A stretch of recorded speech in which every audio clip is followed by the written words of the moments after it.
Bueno, estamos comenzando entonces el segundo bloque en la compañía del doctor Juan Orsini, que va a seguir deleitándonos con su charla. Por favor, doctor. Bueno, muchas gracias. Bueno, estábamos charlando un poco sobre la acción de reparación plena y venía comentando que el tribunal encontró configurados, digamos, varios factores de atribución de responsabilidad civil diferentes, ¿no? Como ya dije, en primer lugar, la responsabilidad contractual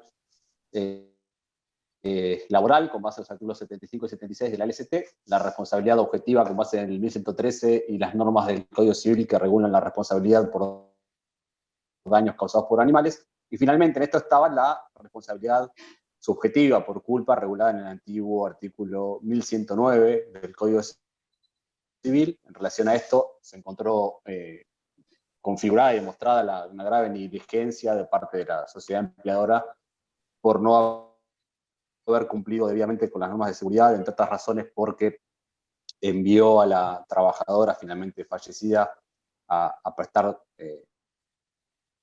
esas tareas en contacto con un animal muy peligroso, sin estar provista de ropa de seguridad, ni calzado adecuado, ni tener handys o silbatos para advertir.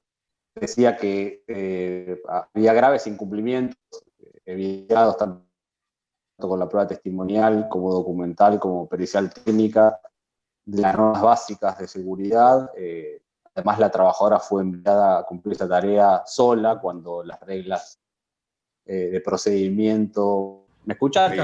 Ahora Sí, sí, perfecto. ahora sí. Decías de que Sí. habían encontrado de que habían incumplido normas de seguridad y de no entregar este elemento de seguridad a la trabajadora, no darle cursos de capacitación. Yo no había llegado hasta el handy.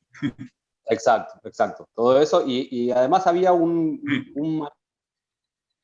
manual de procedimientos que había elaborado la propia empresa empleadora, que estaba muy bien hecho, que tenía, digamos, pautas muy estrictas para cumplir, para evitar este tipo de accidentes. En el mismo protocolo se establecía que los osos hormigueros eran animales peligrosos, que había que tener mucho cuidado para trabajar con ellos.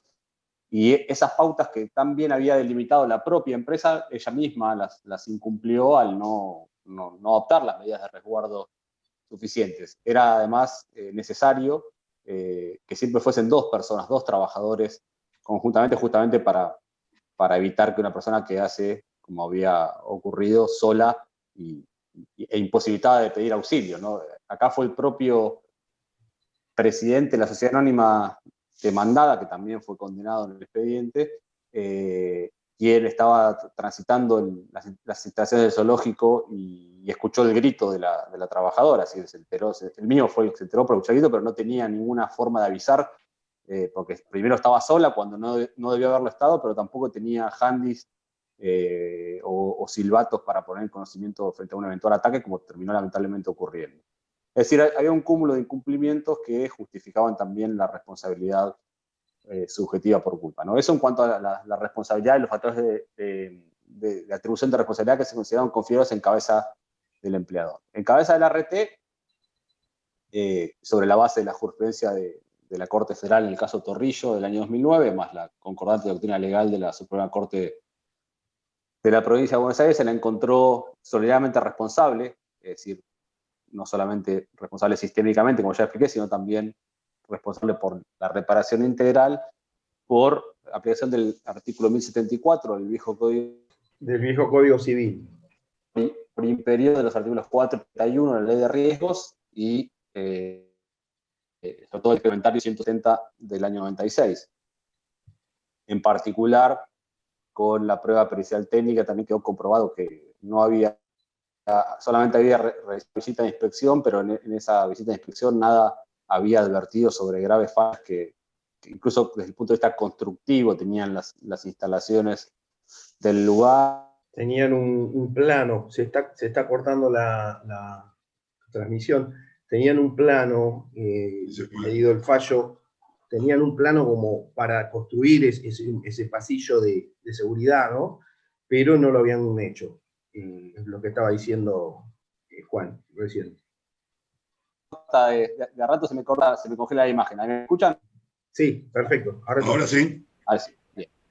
Bien, y decíamos que la RT también, bueno, se encontró configurada su responsabilidad por todas estas circunstancias, y en particular se aplicó una doctrina legal de la Suprema Corte de Justicia que viene desde el caso Bordesolís de Andrés con consolidar a RT, pero después fue reiterada en múltiples precedentes por la Corte Provincial, que es una doctrina para mí muy interesante, que no es tan conocida, pero que creo que es relevante para estos casos, que es una doctrina que le atribuye al RT la carga de demostrar el cumplimiento de las medidas de higiene, seguridad y control y fiscalización. Es decir, en ese fallo la Corte consideró que es un caso típico de aplicación de la carga dinámica de la prueba y que es la RT demandada la que tiene que demostrar que cumplió con las obligaciones en materia de higiene y seguridad, la coloca como codeudora del deber de seguridad de los artículos 4 y 31 de la ley de riesgo.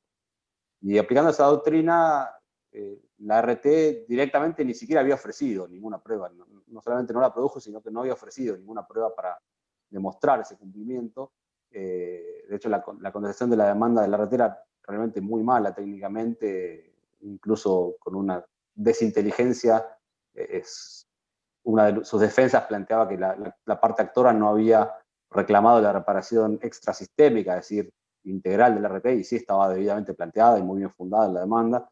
Es decir, que esa circunstancia, el cúmulo de esa doctrina legal que coloca en cabeza del RT la carga de la prueba, más las pruebas producidas y adquiridas para el expediente, más la fallida estrategia defensiva de la RT, todo eso confluyó para que fuese también condenada, por lo tanto, de manera solidaria junto con el empleador a afrontar la reparación integral del daño. Y finalmente fue condenado también el presidente de la sociedad empleadora, porque por aplicación del artículo 1109 del Código Civil, por haber incurrido en culpa, y también complementariamente por aplicación de las normas de la Ley de Sociedades Comerciales que responsabilizan a los funcionarios de la sociedad, en este caso al presidente, frente a el incumplimiento que a él fuera imputable en su carácter de director del funcionamiento de la sociedad y por incumplir los estándares del buen hombre de negocios, etcétera, que regulan los artículos 59, 274 y siguientes de la Ley de Sociedades Comerciales, ¿no?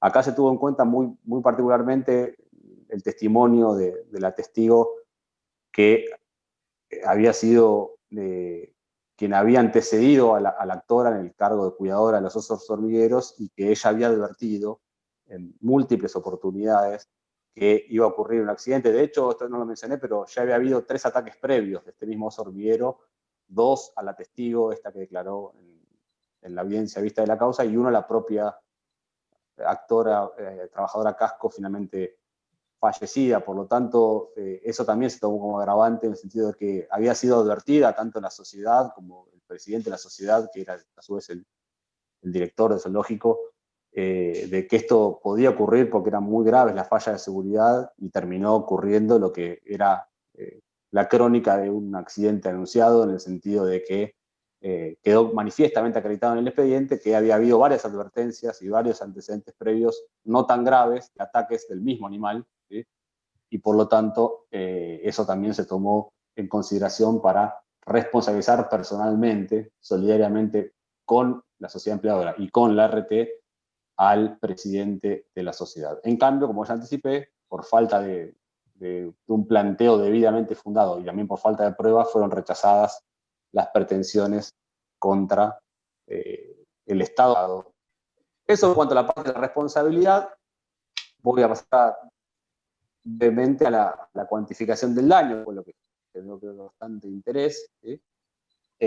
Bueno, ahí recordemos que la aplicación todavía del código de Vélez, el código anterior, por lo tanto, los actores eran el padre y la madre de la trabajadora fallecida, y ahí, una vez declarada la responsabilidad civil de estos 3 codemandados, se procedió a cuantificar el daño, partiendo de la base de que la reparación tiene que ser plena e integral, obviamente, de acuerdo a al artículo 19 de la Constitución y a la jurisprudencia constitucional de la Corte Suprema y la doctrina legal de la Corte de la Provincia de Buenos Aires.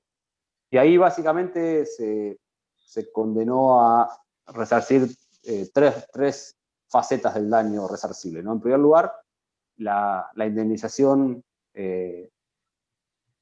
regulada en los artículos 1084 y 1085 del antiguo Código Civil, que es la responsabilidad por daños provocados por la muerte, por delito cuasi civil, delito o cuasi delito civil de homicidio, que el artículo es un artículo que da una margen muy amplia a la valoración judicial porque queda diferido a la prudencia judicial. Es decir, a veces cuando hay casos de muertes, por lo menos en el viejo Código Civil, se utiliza sin más las fórmulas que habitualmente se utilizan de matemática financiera, cuando en realidad ahí hay un margen bastante más amplio para el juez o el tribunal para resolver, porque hay un daño legalmente presumido, ¿no? Se presume iuris tantum, pero acá esa presunción no fue desvirtuada, en la medida en que la joven vivía con sus padres, trabajaba y contribuía a la economía familiar y fue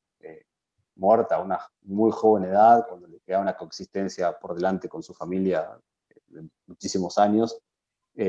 Bueno, se determinó esa indemnización teniendo en cuenta cuál era digamos, los salarios que la trabajadora hubiese percibido durante su trayectoria profesional, y se descontó un porcentaje, digamos, por el 30%, que se presupuestó como que ella iba a destinar a sus gastos personales y no iba a destinar a solventar o a contribuir a solventar la economía familiar, ¿no? Bueno, lo particular esto ya lo mencioné, pero lo particular del monto, que terminó siendo bastante alto, fue que, en primer lugar, tenía una joven de 19 años, con lo cual la sobrevida que le quedaba pendiente de acuerdo a parámetros tradicionales era altísima, ¿no? De más de 55 años. Pero también el salario fijado a valores actuales, de acuerdo a esta jurisprudencia de la Corte de la Provincia, sentó los casos Aquín y Papalia de este año, del año 2020, que en materia de daños y perjuicios hay que fijar la indemnización a valores actuales, ¿no? El tribunal que yo integro, el Tribunal del Trabajo 2 de La Plata, ya habían anticipado este criterio en un fallo en el año 2016 que se llama López contra la Provincia de Buenos Aires. Era un agente de policía que lamentablemente se contagió de HIV en un traslado de detenidos y terminó falleciendo por esa enfermedad. Y también fue un caso que el accidente había sido en el año 96 y la sentencia, por razones ajenas a nosotros, porque estuvo tramitando en competencia originaria de la Corte de la Provincia, que luego se declaró incompetente como 10 años después.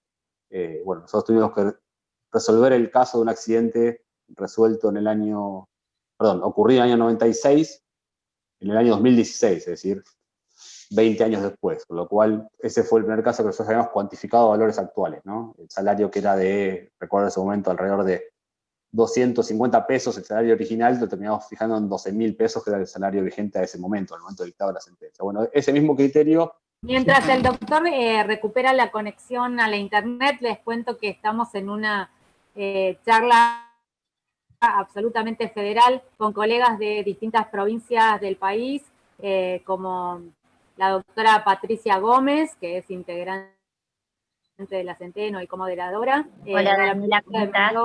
Hola, Patricia, ¿cómo estás?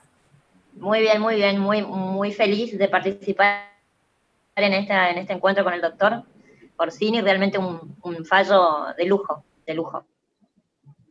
Y un saludo a todos los colegas, por supuesto, desde Chaco. Gracias, un placer poderte escuchar desde Buenos Aires.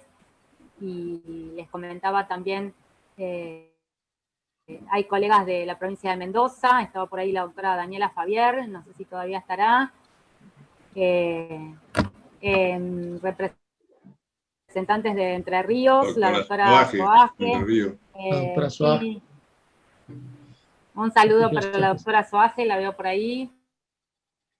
También de Tierra del Fuego. Que la podríamos comprometer a la doctora para el año que viene, alguna charlita, ¿no? Que la seguimos tanto también. Ahí volvió el doctor Orsini. Estamos, sí. Les pido Disculpa, no sé, debe ser mi conexión, pero cantando se congela. Bueno, no, decía, estaba con el tema de la cuantificación, decíamos que cuantificamos también a valores actuales siguiendo el mismo criterio que la Corte de la provincia había establecido en esos precedentes a King y Papalia de este mismo año 2020, por lo tanto, obviamente la indemnización llegó a un monto realmente muy importante, yo creo que fue alrededor de 23 millones de pesos por el rubro del daño patrimonial. A eso se sumó daño moral para cada uno de los padres a razón de 5 millones de pesos para cada uno de ellos. Ahí se ponderó la jurisprudencia de la Corte Federal, que en varios fallos recientes ha revocado sentencias de Cámara, sobre todo la Cámara Nacional del Trabajo y de la Suprema Corte de Mendoza, por regular bajo el daño moral en accidente de trabajo. El último caso son Tiveros, que fue una jueza de Mendoza que sufrió un accidente de trabajo y la Corte revocó por exigua la reparación del daño moral. Bueno, si en un caso de daño en teoría psicofísica se la revoca por bajo, ni que hablar en un caso en el que dos personas pierden la vida de su hija de 19 años. No es un daño moral que, como decimos en la sentencia, es muy difícil de fijar porque ninguna cifra puede llegar a compensar un daño de esa magnitud. Y finalmente el tercer rubro resarcible estaba reparado de forma autónoma en la sentencia, fue el daño por incapacidad psicológica del padre, que era uno de los actores, el padre de la trabajadora fallecida, porque se hizo un peritaje psicológico sobre su propia persona y quedó demostrado que tenía una incapacidad psicológica del 20% directamente, causalmente producida por la muerte de su hija, y por lo tanto se ordenó resarcir en forma autónoma esa incapacidad, como si fuese una incapacidad en un juicio común por accidente, nada más que en el caso por el accidente de su hija. En este caso, como no estaban probados los parámetros de profesión y nivel de ingresos del padre de la trabajadora, lo que el tribunal decidió fue tomar como base la ley de riesgo del trabajo en su redacción actualmente vigente como pauta de cuantificación, y tomamos como base el salario mínimo vital y móvil, porque no teníamos ningún otro dato probatorio que pudiese demostrar cuál era la concreta pérdida de capacidad de ganancias, pero que obviamente no podíamos rechazar el rubro por no tener un rubro salarial. Entonces tomamos el salario mínimo vital y móvil actualizado a la fecha, al valor actual. Y finalmente, la suma de todos estos, una vez determinada la suma de estos rubros indemnizatorios en el marco de la reparación integral, se hizo la comparación o el cotejo con la reparación sistémica, y al ser notoriamente insuficiente la sistémica, incluso cuantificada a valores actuales, creo que la diferencia era de 10 millones a 30 y pico de millones, una diferencia muy sustancial.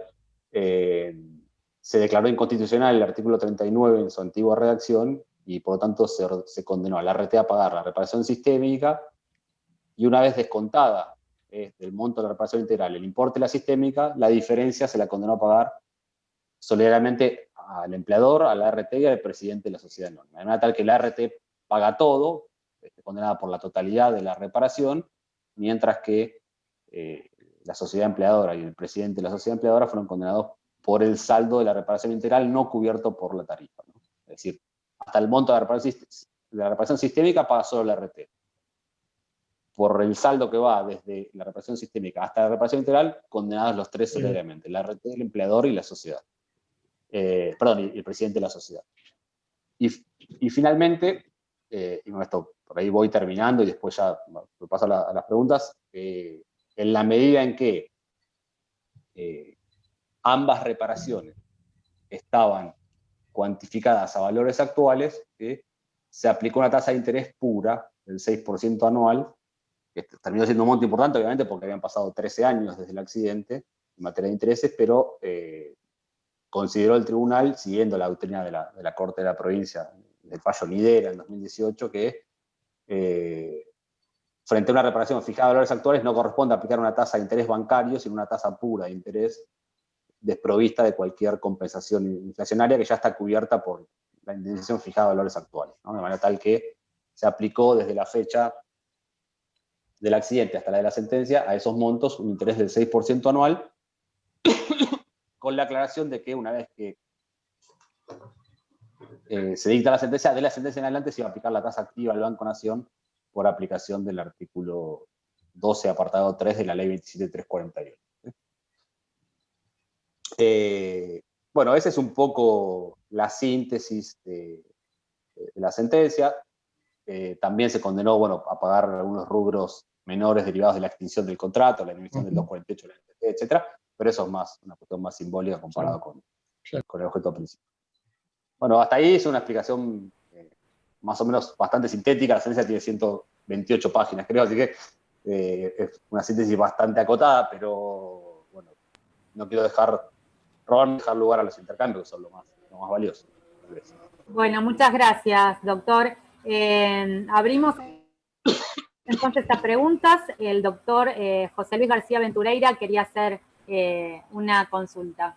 Adelante, doctor. Sí, primero que nada agradecer a todos como integrantes de la Centeno. Realmente nos están posibilitando cumplir con un objetivo que nos tenemos fijado, que es el de la federalización de este grupo, con toda la gente que veo que de los distintos institutos, de los distintos lugares de provincia de Buenos Aires y de varios lugares del país,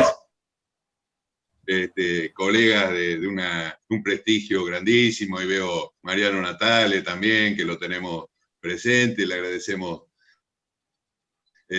su presencia, que siempre tan gentilmente nos invita a todas sus disertaciones, y al doctor Orsini, por supuesto. Juan, muchísimas gracias. Mi tema va a 2 puntos. Los que me conocen acá de la Centeno fundamentalmente saben mi aberración por las comisiones médicas. Directamente me niego a ser maltratado, tanto profesionalmente como mis clientes. Y obviamente mi objetivo ya a esta altura, después de muchos años de profesión, es tratar de ver cómo le encuentro la pata a la sota para salir de este encorsetamiento que nos ha metido la 27.348, de tener que recurrir a ellos sí o sí.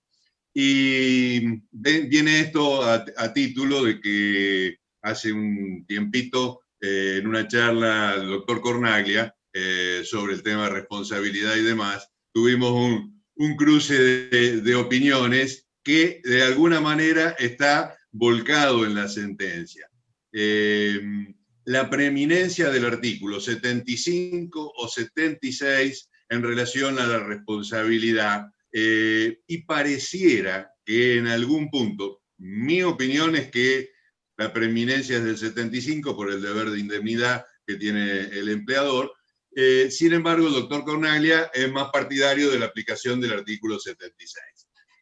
Quisiera saber tu opinión en este punto. Y el segundo, respecto al tema de la tasa de interés, indudablemente por la importancia de este fallo, tanto económica como jurisprudencialmente, tengo entendido que ya tiene su recurso de inaplicabilidad de ley planteado, y no sería extraño que venga próximamente un extraordinario federal, ¿no? Una vez que salga, también justamente basado en estas razones. Entonces, la pregunta es, la licuación de ese monto, que muy correctamente entiendo ha sido aplicado en esta sentencia, a través de los años que esas 2 instancias no le quedan, con la aplicación de la tasa pasiva BIP. Más o menos estos serían los 2 puntos. No sé si quedó claro. Sí, clarísimo. Bueno, respecto de lo primero, sí, Ricardo Cornaglia tiene la posición histórica que es más el 76 que el 75. Creo que él hace un análisis histórico que viene del Código de Comercio y después termina en esa norma del artículo 76. Yo creo que las 2 normas son importantes porque son una complemento a la otra. El 75 es el que determina, en mi opinión, la responsabilidad por violación del deber, como bien decías vos, contractual de indemnidad o de seguridad, y el 76 establece que el carácter de la reparación debe ser plena. Para mí, uno lo lee, digamos, en forma sistemática. Yo creo que las posiciones no son excluyentes y por tanto en la sentencia citamos los 2 artículos. Tal vez también un poco, no lo estoy, digamos, diciendo en términos teóricos, no tengo del todo claro si tuvo que ver con eso la posición del profesor Cornaglia.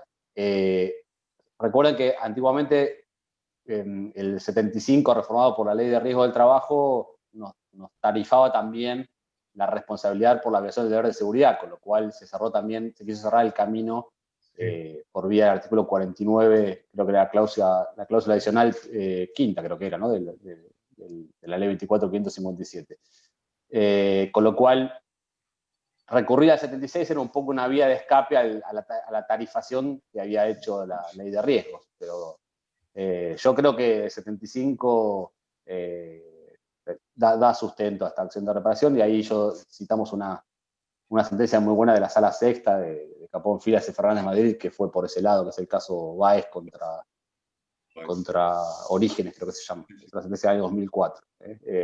Yo creo que el 75 es respaldo suficiente para esa acción. Y yo creo que acá me atrevo a añadir que acá tenemos que prestarle mucha atención a la reciente jurisprudencia de la Corte Interamericana. No tanto Spoltore, que es importante, pero que termina declarando violado el derecho a plazo razonable, sobre todo, y al derecho a condiciones dignas y satisfactorias de trabajo, pero por vía del acceso a la justicia, sino sobre todo el caso Voltarracil, el caso Compañía de Fuegos, porque ahí la Corte aplica el criterio que históricamente viene aplicando en materia de reparación de daños por violación de derechos humanos, que es reparación plena. Y en el caso, por eso me hizo pensar tu pregunta, en el caso Fábrica de Fuegos, en una nota al pie, es muy curioso esto, la Corte Interamericana hace un poco de referencia a todas las normas que los distintos países que componen el sistema interamericano regulan esa responsabilidad, y cita el artículo 75 de la Ley de Contrato de Trabajo Argentino. Es decir, con lo cual de ahí se desprende claramente para mí que esa norma da sustento a la reparación plena. La cita no es casualidad en ese fallo, como no era un caso como Argentina, a diferencia de Spoltore, votó Zaffaroni. Yo creo que Zaffaroni pudo haber, no lo sé, pero pudo haber introducido esa referencia. Pero lo que quiero decir es que desde el primer fallo contencioso que falló la Corte Interamericana, que fue el caso Velázquez Rodríguez con Honduras en 1987, siempre la Corte dijo que en materia de violación de derechos humanos la reparación tiene que ser plena e integral. Y en todos los accidentes de trabajo se violan derechos humanos, como son los derechos a la integridad psicofísica y, en su caso, a la vida.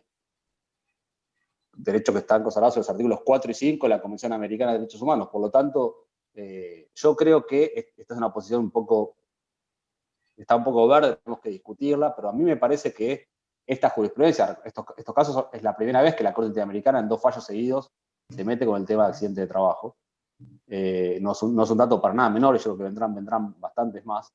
Creo que en cualquier accidente de trabajo que se demuestre un daño a la integridad psicofísica causalmente vinculado con el trabajo, hay derecho a reparación plena por aplicación directa de la Convención Americana, aún sin aplicar ninguna norma local, ¿no?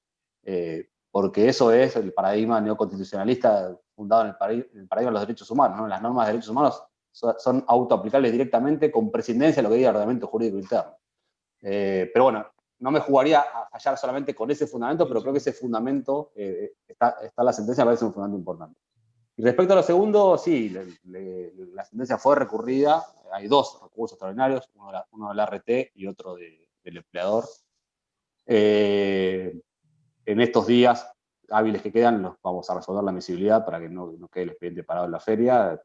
Los está estudiando la secretaria, todo el fin de semana leyéndolos. Ahora mañana me reúno con ella para definir la admisibilidad. Pero sí, hay 2 recursos, y sí, bueno, para ver un poco eso, que efectivamente comparto, que no coincido con la doctrina legal de la Corte de la Provincia, pero lo que se determinó en la sentencia es que la reparación sistémica, que es un monto importante, porque está fijado en las horas actuales, va a devengar intereses a tasa activa del Banco Nación, no a tasa pasiva digital. De manera tal que ahí, en parte, se podría quedar en parte resguardada la intangibilidad del crédito. Pero sí, yo comparto que la doctrina de la tasa pasiva digital no es adecuada, y no resarce el daño causado por la mora, ¿no? Claramente. Bien, muchas gracias, doctor. Creo que el doctor Diego Souto tenía alguna pregunta, no sé si propia, y estaba también con Alejandro, de algunos colegas. Sí, se la paso al doctor Galeazzi. Sí. Solo digo que quedan 6 minutitos. Bueno, Nito, si querés preguntar. Sí, buenas tardes, doctor, y un gusto, la verdad, haberlo escuchado, y más que escuchado, un placer y realmente una enorme satisfacción, fallos de este tipo que abren la mente, entiendo, no nada más de los que vemos, o nosotros tenemos satisfacción que venimos pidiendo, planteando este tipo de cosas, deuda de valor a dólares y actualizaciones y toda esta cuestión, porque vemos cómo han perdido a los trabajadores, pero sí por lo menos marcar un camino para los jueces, para los tribunales y para la Corte, la Suprema Corte, que creo que se la va a ver muy difícil para poder rebatir o analizar esto o fallar algo, así que algo en contra. Así que desde ya ahí las gracias porque son ustedes los que están en los tribunales, los que tienen esta posibilidad y bueno, y ahí agradecer. Yo en esta línea que veníamos hablando, que planteó García Venturera, que recién también iba a hacer la misma pregunta, es decir, ¿qué pasa después de la sentencia? Porque tenemos también en Capital, por ejemplo, fallos de actualización de valores con el RIPTE, muy poco jugado, la sala 3 en algún momento la sacó, el juzgado 31, pero que no dicen nada para después de la sentencia y después pasan los años y todo se deprecia. Y habló usted de Velázquez Rodríguez, y justamente es un argumento que usamos acá con Diego Souto en las demandas hace rato, y hemos en el foro permanente de derechos de los institutos de derecho del trabajo hemos también expuesto esta tesis, de aplicar moneda dura, es decir, de hacer, yo entiendo que hay dos posibilidades, concretamente quiero saber su opinión. El mismo 772 nos posibilita la cuestión de monedas que no son de curso legal, como podría ser el dólar, y en Velázquez Rodríguez, en la parte de ejecución de sentencia, la Corte Interamericana justamente aplica un valor así.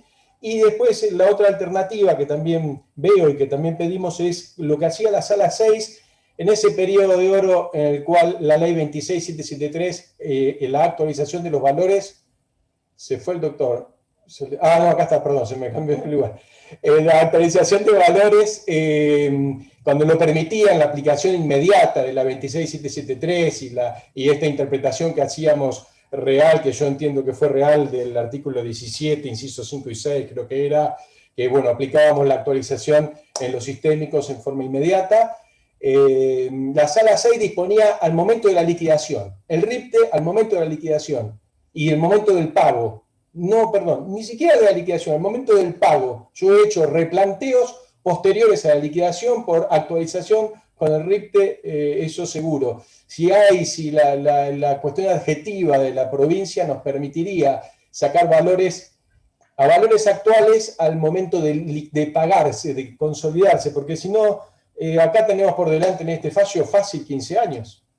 Sí. La verdad, entre 7 y 7, 7 y 8, y bueno, ahí le dejo la pregunta. Y la otra pregunta, discúlpeme porque sé que después no voy a poder, y quizás, Andrés, te voy a pedir, porque esto la verdad que viene muy interesante, muy útil, que retomes inmediatamente para hacer otros 40 minutos o el tiempo que todos puedan. Todo depende de Juan. Pero sí. La otra pregunta, usted habla como le pido. Bueno.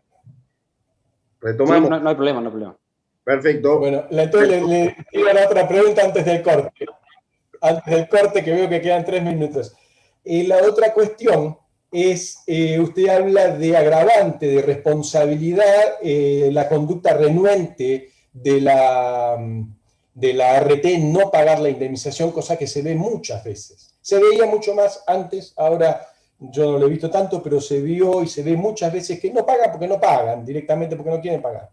O porque no pagan, bueno, no sé, pero son conductas renuentes. Si esta conducta renuente, yo no la entiendo desde como ex post facto, no la entiendo como un elemento de atribución de responsabilidad, sino que si hubiera sido pedido, estaríamos en presencia de la posibilidad de aplicar un daño punitivo por ley de defensa del consumidor, que así también lo venimos pidiendo. También, ¿cuál es su posición o su opinión respecto de esto? Y bueno, y lo escucho. Gracias. No, de nada. Bueno, en relación a lo primero, sí, ahí creo que todos los laboralistas tenemos que ponernos a estudiar un poco más, me incluyo, juicio de daños en materia civil, porque sin dudas que lo que vos planteabas se puede hacer. Y por ejemplo, se hace mucho los juicios por expropiación. Doc, Los juicios por un expropiación segundito. se fija la Odio sentencia. interrumpirlo, Doc. Odio interrumpirlo, pero queda feo si se corta y usted está hablando. Así que, como queda 1 minuto y medio, y usted es tan amable, muchísimas gracias, porque podemos hacer una tercera parte de este Zoom. Nos encontramos en 5 minutitos, ¿les parece? Para que no se corte abruptamente la charla. Ok. Y así le contesta al doctor Galeazzi. Muchas gracias.